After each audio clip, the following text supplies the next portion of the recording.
बाबर को इब्राहिम लोदी को हराने के लिए राणा सांगा लाया था।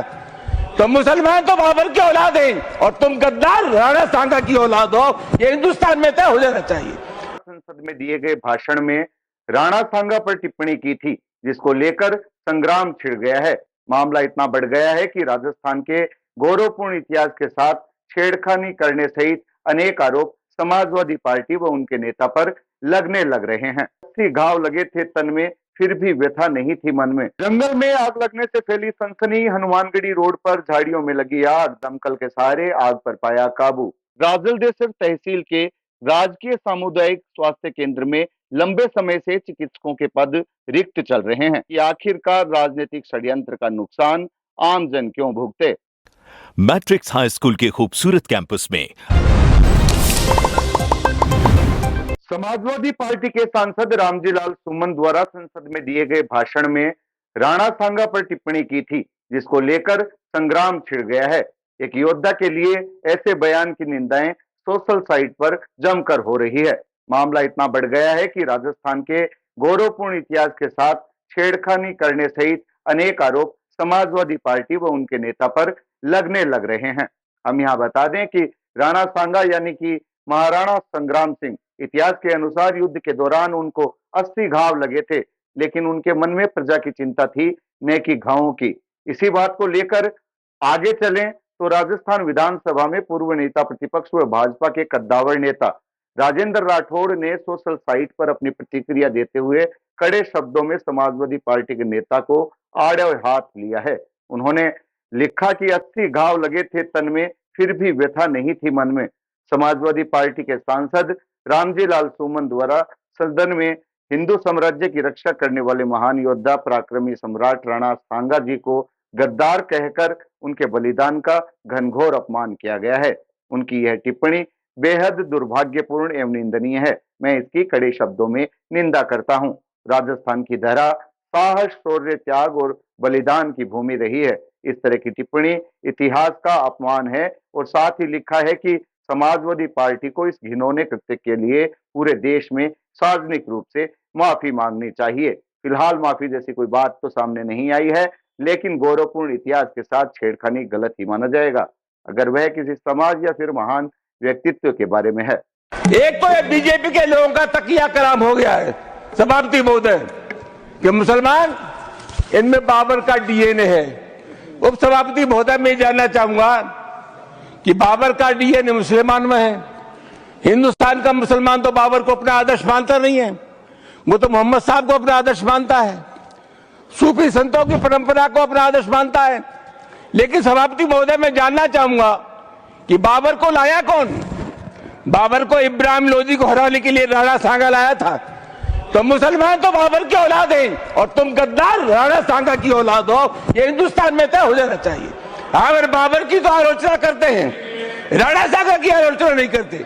सभापति महोदय ये बहुत सभापति महोदय ये देश की एकता आप अनुभवी आदमी है, बातचीत में संसदीय मर्यादाओं का ध्यान रखें। संसदीय मर्यादाओं का ध्यान रखें। जो भी चीजें संसदीय मर्यादा के अनुकूल नहीं है, आजादी की लड़ाई में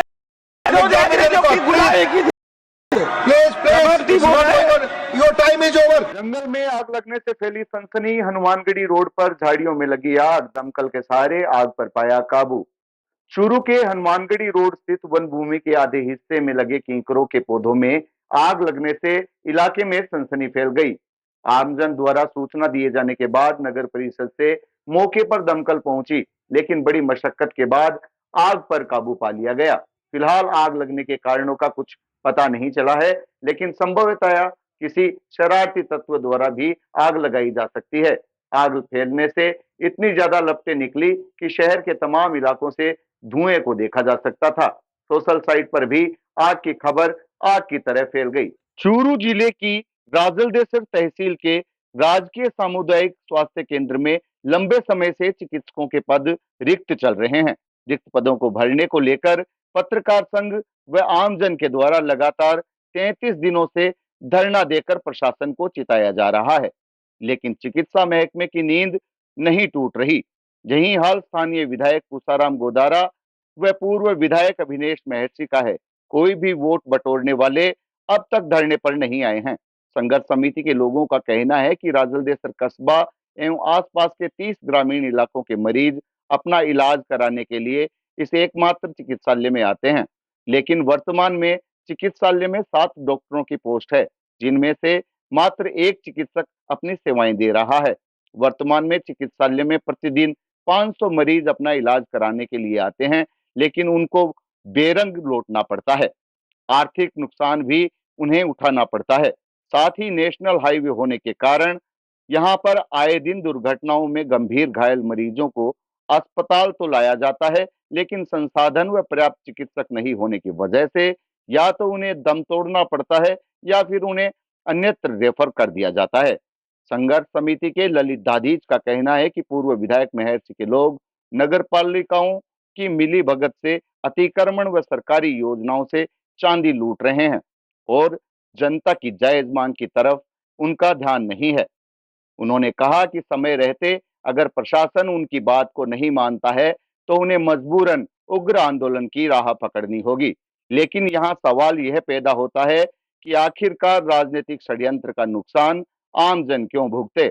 समय से चिकित्सकों के रिक्त पदों को लेकर पत्रकारों द्वारा धरना दिया जा रहा है। आज धरने को 32 दिन हो गए हैं, लेकिन किस तरह की कोई सुनवाई नहीं हो रही है।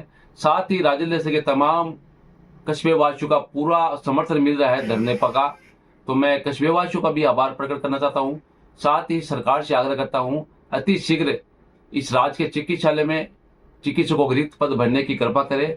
वर्तमान चिकित्सालय में 7 डॉक्टरों की पोस्ट है, मात्र एक चिकित्सक अपनी सेवाएं दे रहे हैं। साथ ही यहाँ पर 500 से अधिक मरीज अपना इलाज कराने के लिए आते हैं, लेकिन अधिकांश मरीजों को चिकित्सक नहीं होने के कारण अन्यत्र जगह जाना पड़ता है। मैं सरकार से यही गुंजाइश करता हूँ अति शीघ्र चिकित्सक की व्यवस्था की जाए। जय हिंद, जय भारत। देखिए सामाजिक सरोकार से जुड़ी हुई कौशल शर्मा की झलको मीडिया के लिए विशेष रिपोर्ट। इनबॉक्स में अपनी प्रतिक्रिया अवश्य दें।